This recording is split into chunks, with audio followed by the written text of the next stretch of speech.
Eh bien Amandine, mise à l'eau à l'escala, ça c'est rare pour nous. Hein. Ouais, c'est un test. C'est un test, voilà. Mais on va voir ce que ça donne, en sachant que on choisit une des zones les plus profondes de la région pour aller pêcher au mois de novembre. Après, ça dépend où on va. Hein.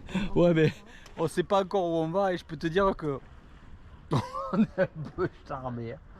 Franchement, hein. Bon, on s'en fout. Dans 2 jours, on part direction la Tunisie.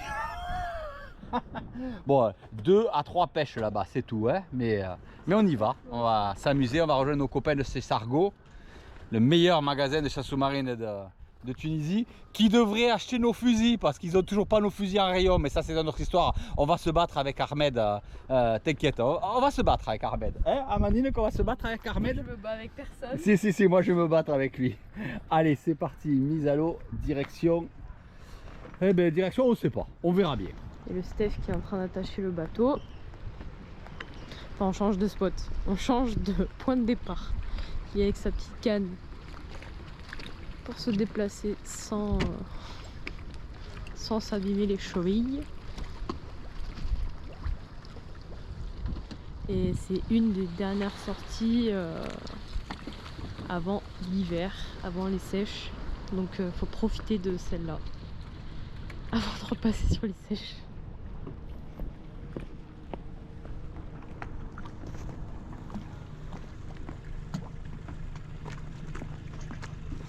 Prêt? Mais alors carrément pas. Je te dis franchement. Dans la voiture, il y avait le chauffage à 25. On est en doudoune. Bon, Steph qui l'a oublié. Hein. Ouais. Et c'est à la maison. Et là, il fait combien? Oh, je sais pas, il doit faire... 14. Ouais, c'est ça, 14-15, ouais. On devait être Oh, le vent. avec Océane et Thierry, mais ils n'ont pas voulu se lever. Les lâcheurs. Voilà, on se retrouve tout seul. Enfin, non, pas tout seul, à 2. Ouais, tout seul, mais à 2. Bah, on se retrouve les meilleurs, quoi, en fait. Oh. Attention, attention. Vraiment, on a de belles conditions quand même, hein, Amandina? Ouais. Bon, ok, on est le 6 novembre, on va se peler. L'eau est à combien? 17. Oh putain! J'ai gardé le pantalon 3 mm, l'eau est à 17. Oh non! Là, ça va pas le faire. Hein. Bon, c'est pas grave, je vais me cailler. Mais bon. Motivé? Ouais. J'aime pas de sérieux autour de moi. Ouais, les bébés. Souvent, les chasseurs sous-marins arrêtent de pêcher dès que l'eau se refroidit. Nous avons constaté que depuis plusieurs années, octobre, novembre sont devenus des mois exceptionnels pour la pêche. Le poisson est beaucoup moins stressé, il y a beaucoup moins de navigation, il y a beaucoup moins de chasseurs dans l'eau et automatiquement le poisson revient dans des eaux peu profondes. Et on fait de très belles rencontres dans très peu d'eau. Regardez, c'est pas beau ça? Magnifique, non? Alors, on ne les tire pas, on en prend de temps en temps une, vous verrez, à la fin j'en ferai une de jolie. Mais on peut voir de magnifiques spectacles comme ça et c'est toujours très agréable. Donc, moi je vous conseille, vous regardez nos vidéos toute l'année, restez dans l'eau, allez dans l'eau régulièrement. C'est important pour maintenir votre forme quand le printemps arrivera. Et vous verrez que vous verrez beaucoup plus de poissons en hiver qu'en été. Beaucoup plus. C'est magnifique, hein? Bien sûr, il faut faire attention à la météo. Parce que souvent, l'arrivée de tempêtes font fuir le poisson. Le poisson est plus sensible à la météo. Il va être moins présent tout le temps. Il va arriver en masse, repartir parce qu'il y a des tempêtes qui arrivent devant, revenir et ainsi de suite. Donc il faut être très sensible à ça, surveiller la météo de très près, regarder sur des sites comme Vintuski ou sur Windy, surveiller la météo sur plusieurs jours, plusieurs semaines pour savoir quand est-ce qu'il faut y aller.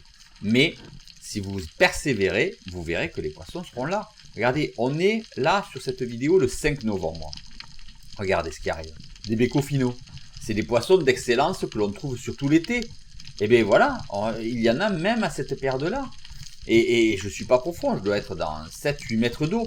Donc je fais mon agachon tranquille, je les fais rentrer. Bon, j'ai vu un gros au fond, donc j'espère pouvoir faire le gros plutôt que les petits qui sont devant. J'aurais mieux fait de prendre les petits, hein, parce que le gros, il va pas rentrer. Mais voilà, on peut trouver encore de beaux poissons à cette époque-là de l'année. Et regardez, on descend. Au passage, je vous montre un petit prototype là. Je sais pas si vous avez vu le fusil, comme il est beau. Allez, il sera bientôt disponible, mais uniquement sur commande. Mais on en reparlera plus tard. Et regardez, ça c'est Amandine. Elle descend, elle chasse à trous. Et regardez, magnifique, magnifique labre. Gros labre. Eux aussi, l'été, ils se réfugient profond parce qu'ils sont gênés par les chasseurs sous-marins et par les nageurs et les plongeurs. Alors que là, à l'automne, ils rentrent complètement en terre. Et vous pouvez faire de gros spécimens. Vraiment de très beaux spécimens même. Donc, je vous conseille d'essayer de maintenir votre chasse toute l'année. Et regardez, même là, on est en train de pêcher le banc de céréales qui n'arrête pas de nous suivre. C'est toujours un spectacle remarquable, agréable, au possible de pouvoir accueillir ces poissons-là. Alors, j'en ai vu un, Amandine, j'en ai vu un isolé sur le petit sac juste avant, 3 kilos. Je suis descendu, il est parti, il s'est même pas rapproché. Mais beaucoup plus gros que les autres, pas énorme, hein, 3 kilos maximum, mais tout seul. On sait jamais si on le croise. Et là, regardez, dans le banc, Amandine, elle descend parce qu'elle a vu un poisson pas comme les autres. Vous l'avez vu? Alors, c'est quoi? Allez, cherchez. Allez. Eh oui, un tassergal.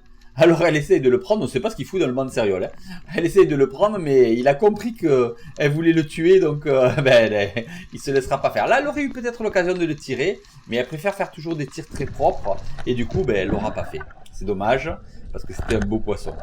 Allez, j'arme mon nouveau fusil en test. Regardez comme il est beau. Magnifique. Et on descend.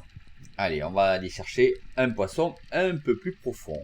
En fait, sur cette zone-là, on cherche les sards, principalement, les gros sards, parce qu'à cette époque-là de l'année, c'est pareil, ils sont plus tranquilles, plus posés. Bon, là, je vais les chercher un peu profond, hein, il y a 20 mètres, hein, mais on peut trouver de très beaux sards vraiment dans peu d'eau, vous allez le voir un peu plus tard. Et regardez, vous les voyez? Hop, et qu'est-ce qu'ils font? Ils vont tranquillement se réfugier. D'abord prendre celui qui est à l'extérieur du trou, celui qui n'a pas voulu rentrer, parce que sinon on ne peut pas le prendre après, parce qu'il aurait fui. Et voilà, un beau poisson. Passe-moi le petit fusil, s'il te plaît. N'importe, le 60. Merci. Je me repositionne sur la pierre. Tu peux remonter le fusil là. Ah, je l'avais perdu, je sais pas s'il y aura encore les sards. Hein. Je l'ai pas, j'ai essayé. Ces pauvres petits fusils, je les racle tellement dans les cailloux que j'arrache la peinture. Hein. Lol. Donc, une fois que j'ai fait le poisson à l'extérieur avec le grand fusil, je peux envisager d'aller à trous pour pouvoir le faire avec un fusil un peu plus court. Un 40, un 50 ou un 60. Mais regardez ce qui va se passer. Parce que là, c'est quand même très intéressant et ça montre qu'il faut être prudent. La pêche sous-marine, ça reste un milieu hostile. Je vois les sards.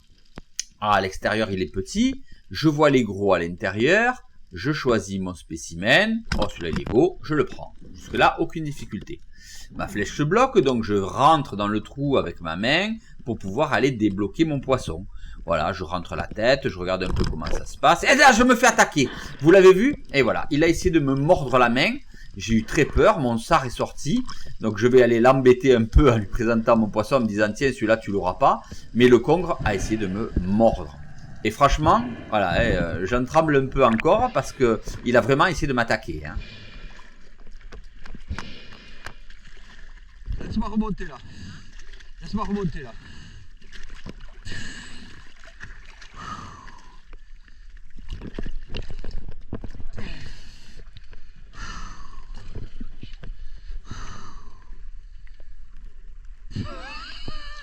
J'ai failli me faire bouffer par un énorme congre qui a voulu m'attaquer le sard.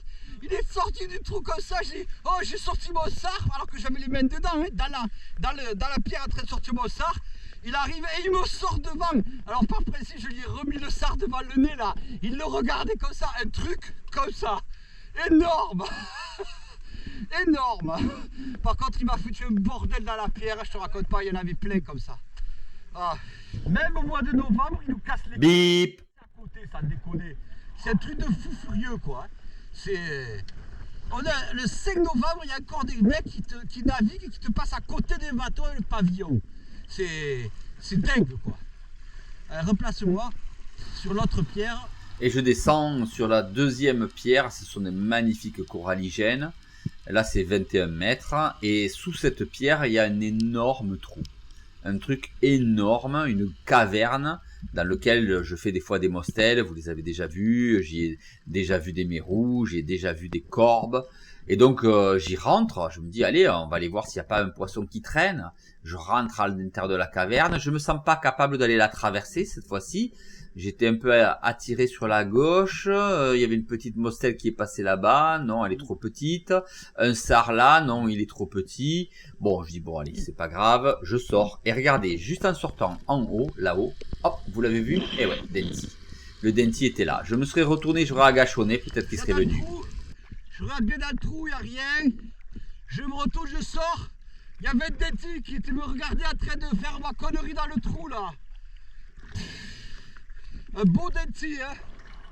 Mais la houle se lève. Et quand la houle se lève, c'est pas toujours facile, mais il faut pêcher dans peu d'eau, dans l'écume, hein, ce qu'on appelle pêcher dans l'écume, c'est-à-dire pêcher dans ces bulles là, hein, vous voyez, qui viennent se fixer sur le masque, parce que vous vous retrouvez dans très peu d'eau avec pas mal de poissons qui arrivent. Et ça c'est un gros avantage, donc il faut savoir aussi se servir de la météo pour détecter ça, et pour pouvoir aller pêcher différemment à différents endroits. Donc là c'est Amandine, elle descend, regardez, elle se fait balloter par les vagues.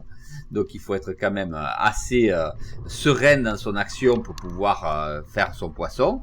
Elle passe sous la pierre, elle voit le sard. Alors ouais, il faut pas avoir peur, encore une fois je vous le dis, ne soyez pas superficiel. Je me répète, hein, ouais, je sais. Je crois que je vais sortir des t-shirts comme ça, ne soyez pas superficiel. Ou des t-shirts marqués le poisson c'est dans l'eau qu'on le fait, pas sur le bateau. Je suis sûr que ça vous plairait. Et un joli sard pour Amandine. Regardez ça un peu, dans les vagues comme ça, spectaculaire. Hein. Et regardez, moi aussi pareil, je descends et qu'est-ce que je vois? Alors des canthares. En fait les canthares c'est les dorades grises, elles sont très profondes en été et elles remontent à cette période-là à l'automne pour manger les méduses. Parce qu'il y a beaucoup de méduses. Et là regardez, bam, parfait. La précision du tir avec ce fusil est diabolique. Les anacondas 1.0, là tout ce qui est en aluminium, sont spectaculaires. Je redescends.